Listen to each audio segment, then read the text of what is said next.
Okay, so first things first, we have a chapter test coming up on Wednesday. You guys already have all the information that you need after today. So today we're covering chapter 2.9, which is conservation of energy. We've already talked about that a little bit. Okay, but just like the past few days, I want to start with the equations that we know. Right? Equations we know. The first one, we know Newton's second law, F equals ma, mass times acceleration. And we know that it's the same thing as weight is equal to mass times gravity.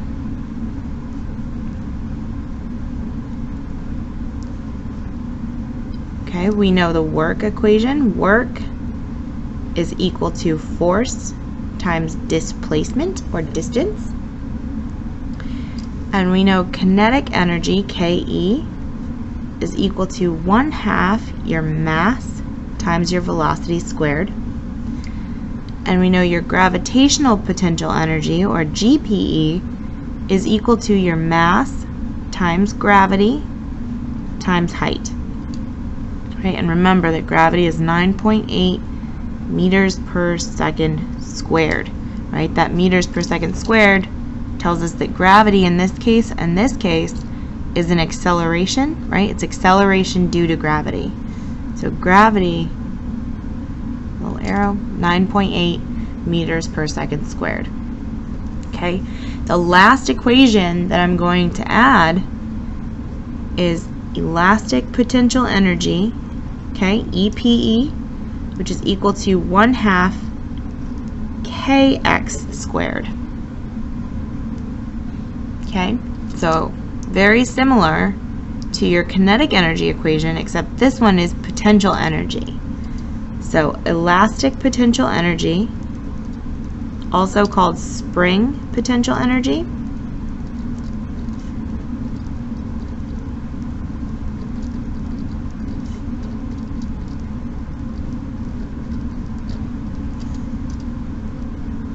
is the energy associated with the position of a spring.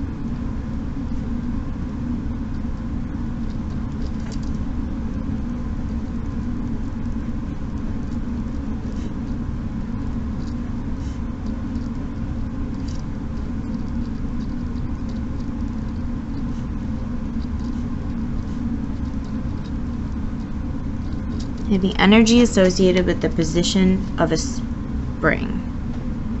Okay, and the position of a spring is usually due to compression, right? Pushing it together or pulling it apart, right? So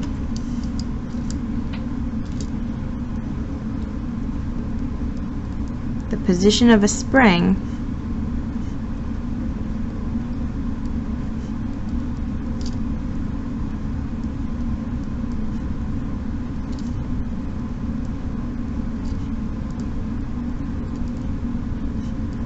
right?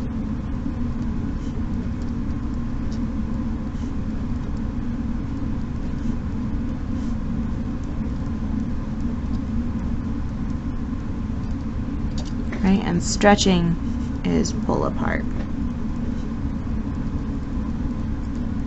Right? Push or pull, that's force. So K in our equation, so EPE is equal to 1/2 kx squared. K is something called your spring constant.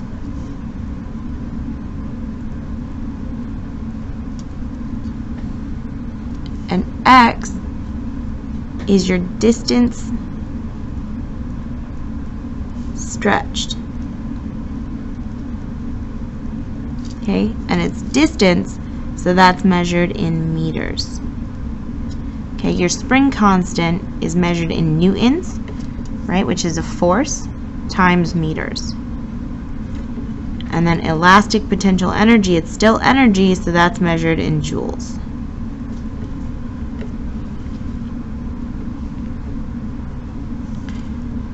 So because your elastic potential energy is hugely related to that distance stretched, that means the more you stretch, the more energy you're giving that spring.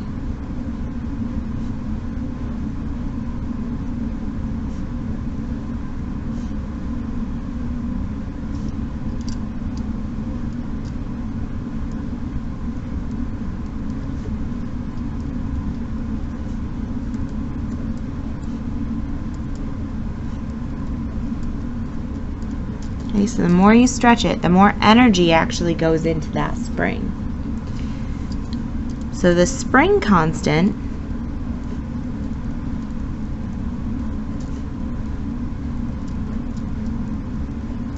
remember that's K, is what we call a predetermined number, right? It's a constant. So it's determined by the quality of the spring, right? It's a number based on the spring material.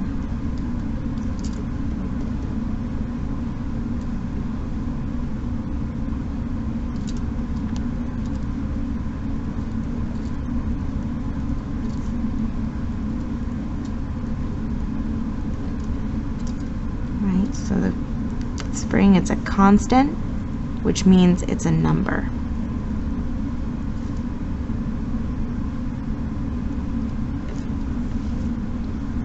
So just like gravity is 9.8 meters per second squared, your spring constant is some number that usually will be given to you in the equation. You can solve for the spring constant, so we can use this equation. Force is equal to the spring constant K times x, your distance. So if you have to solve for the spring constant, you can use this equation, F equals K times x.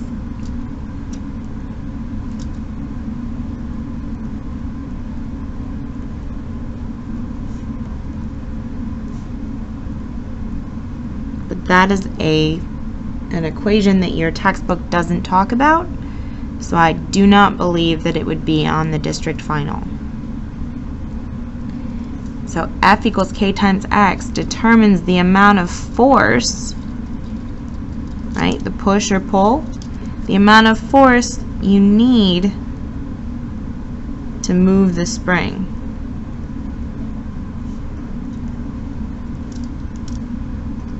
Well, we'll say bend.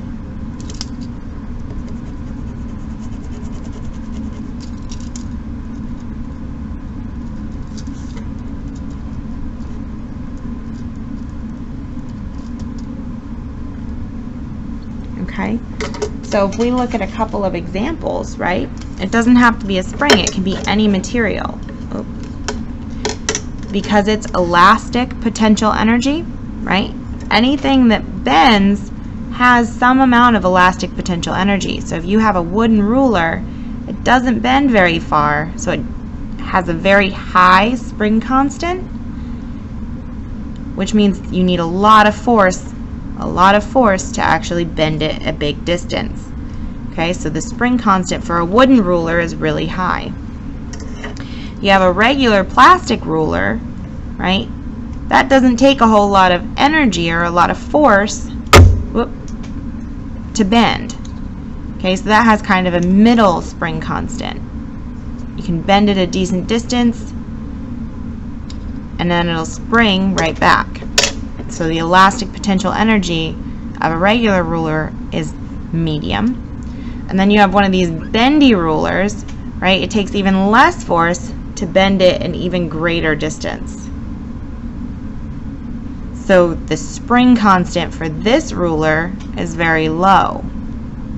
It doesn't take a whole lot of force to bend it a very great distance, right? X is the amount of bend or the amount of distance stretched.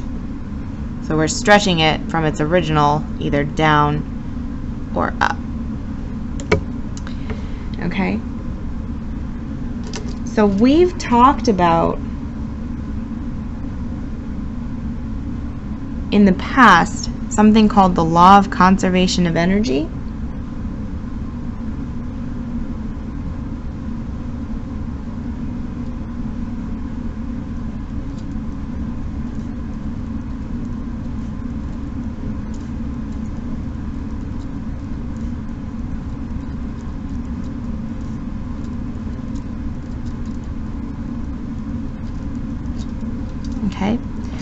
and that states that energy cannot be created or destroyed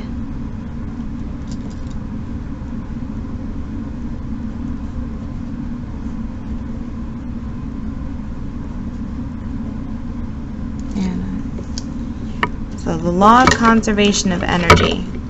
These rulers. States that energy cannot be created or destroyed, only transferred to a different form.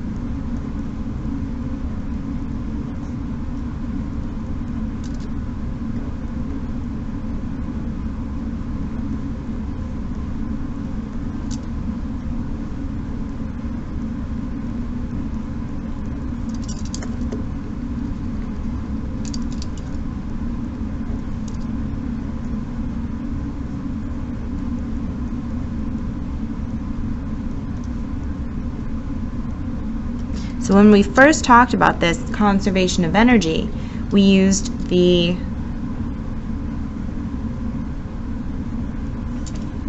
roller coaster, my crudely drawn roller coaster, right? Up top it has very high potential energy because it's not moving, but the position is high.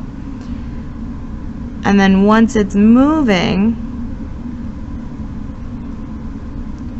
that potential energy is converted to kinetic energy. So when we talked about conservation of energy, we also talked about something called total energy. We said that total energy is equal to your kinetic energy plus your potential energy. And now we know that that potential energy can either be gravitational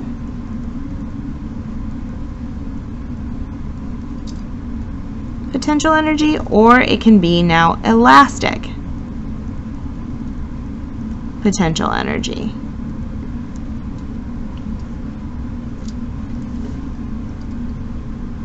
So not only do we have kinetic energy and potential energy, we have two different kinds of potential energy. Gravitational is relative to the position relative to Earth. Elastic energy is the energy relative to the position or bend of a spring.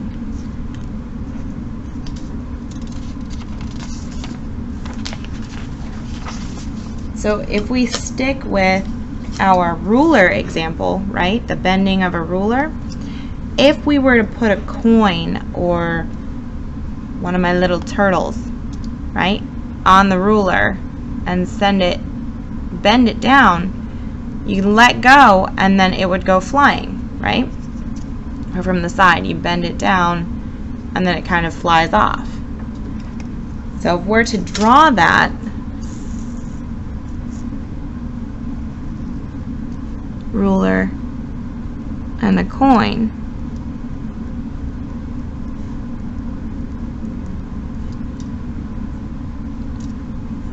when we bend it in the downward position, okay, we'll call this our ready position.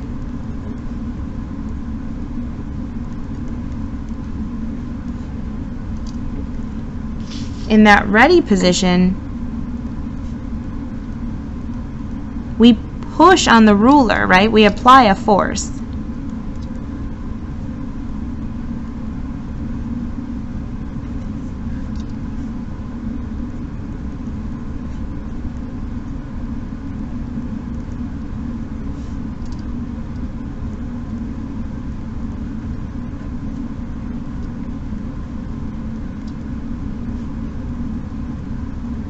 Right? It transfers energy from us to the ruler. We apply a force, which means we're putting work, or we're doing work to the ruler, and work is just the transfer of energy.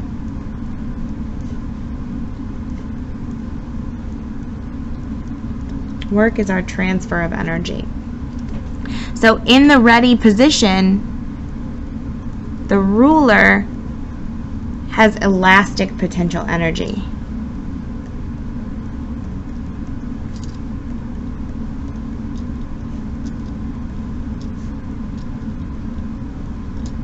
right? That energy is stored waiting to flip the coin off of the ruler. So once we let go, right, the ruler flips back into its original position. So we've launched the coin. So we'll call it the launch position. So this is once we let go.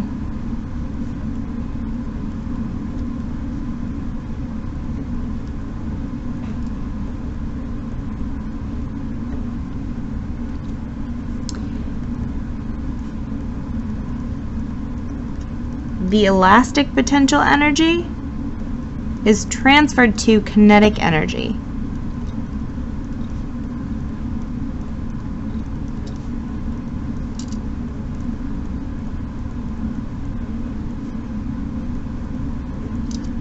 Or transformed, right? Transformed.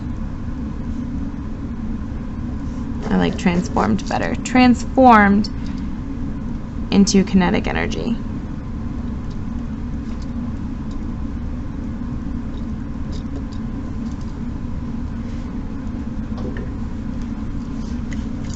But it's not all kinetic energy, because at this point we're now changing the position of the coin. We're not just changing the position of the ruler like here, but now we're changing the position of the coin.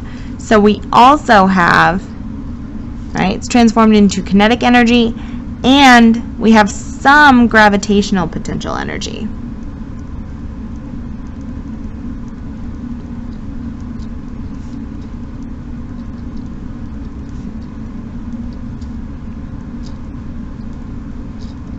Right, the gravitational potential energy now of the coin.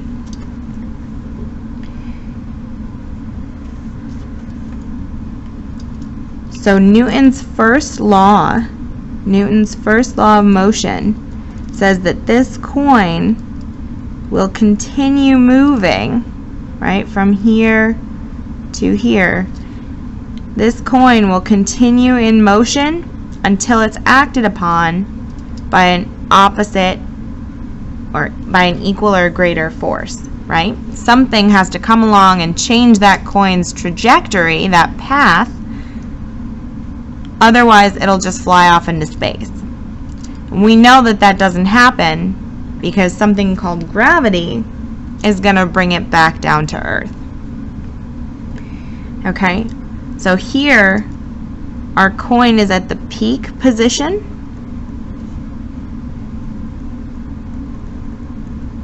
And we'll call that our peak position, right? That's the position where it's traveling, it reaches a peak, and then it starts to fall back down to Earth. When we talked about projectile motion, traveling, it reaches a peak, kind of hangs there, and it falls back down to Earth. So at that peak position,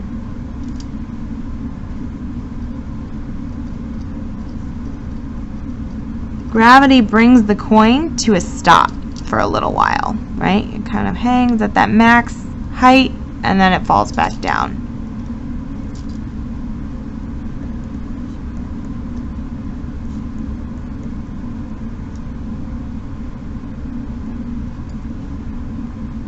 Right, the kinetic energy of our movement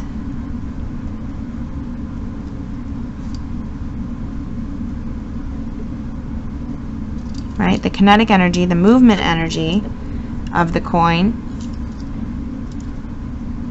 transforms completely into gravitational potential energy.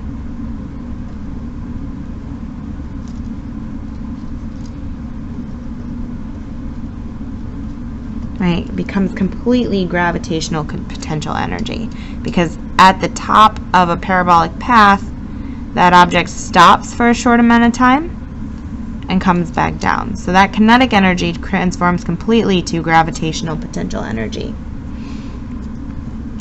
And then once your coin starts to fall, so we'll complete the trajectory.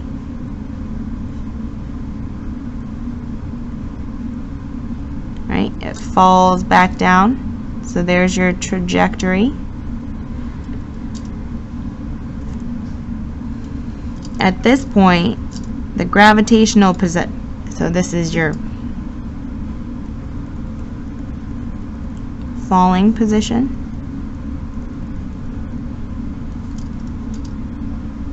Your gravitational potential energy, your GPE, converts back into kinetic energy.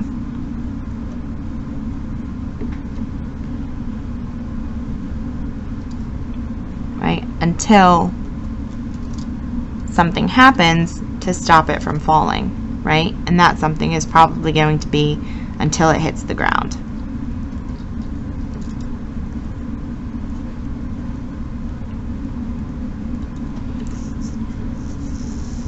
So what we can do here is we can draw a chart. We'll need 4. 1, 2, 3, 4.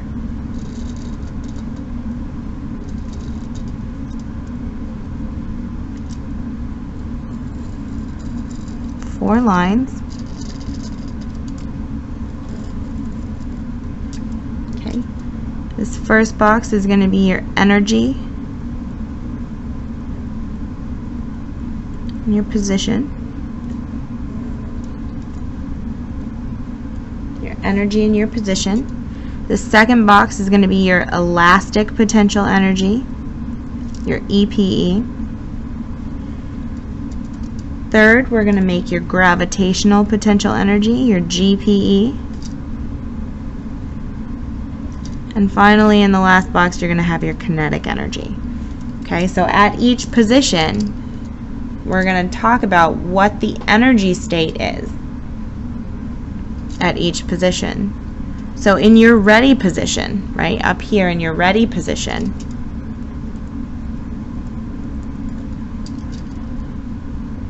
your elastic potential energy is at its maximum.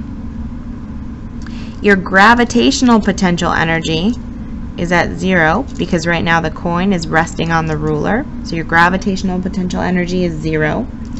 And your kinetic energy is 0 because your coin is not moving, right?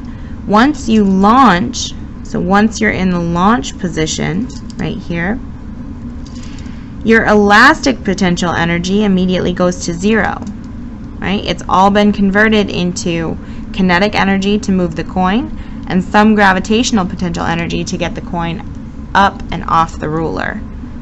So you have some gravitational potential energy, and at this point, because your coin is moving at all, you have maximum kinetic energy.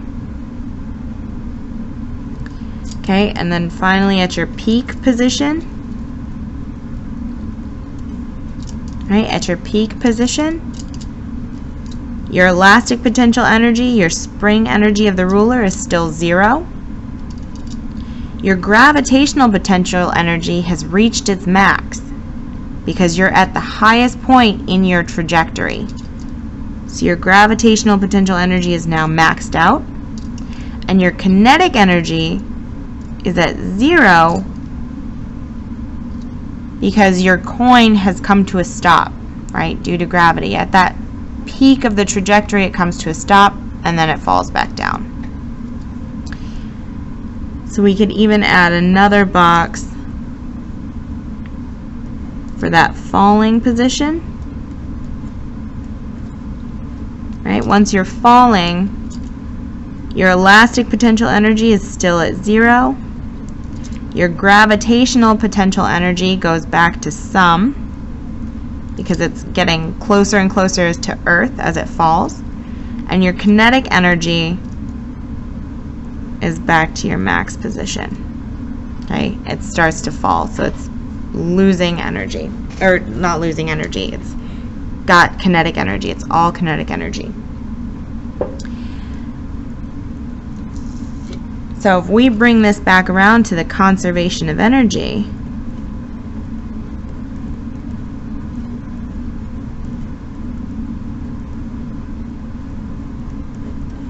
right?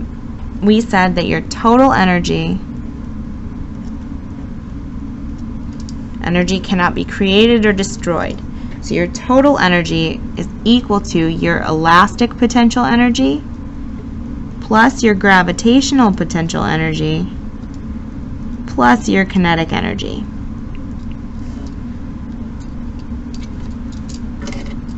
Right? And energy is all measured in joules.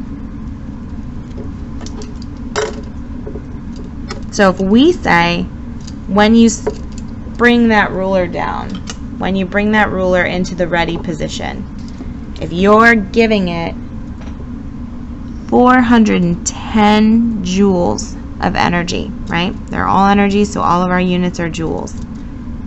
In the ready position, all 410 joules are in your max elastic potential energy.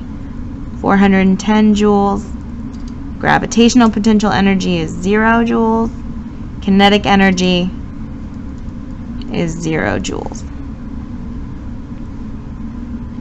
Okay? Then you have your launch position. You still have 410 joules total. Conservation of energy, 410 joules total. But now your elastic potential energy is 0. Your gravitational potential energy is some, so we'll say 150 joules. And we can determine exactly what that number is using our GPE equal to mass times height times gravity equation, right? We can figure out exactly what that number is if we know the mass of the coin and the height that it's launched into the air. But for now we'll say it's 150. And then our leftover is 410 minus 150, so 260 joules. And then at our peak position, we still have 410 joules of total energy. Our elastic potential energy is 0 joules. Our gravitational potential energy is at its max, so we're now at 410 joules of gravitational potential energy and 0 joules of kinetic energy. Okay? So using this equation, you could determine the exact number of that sum.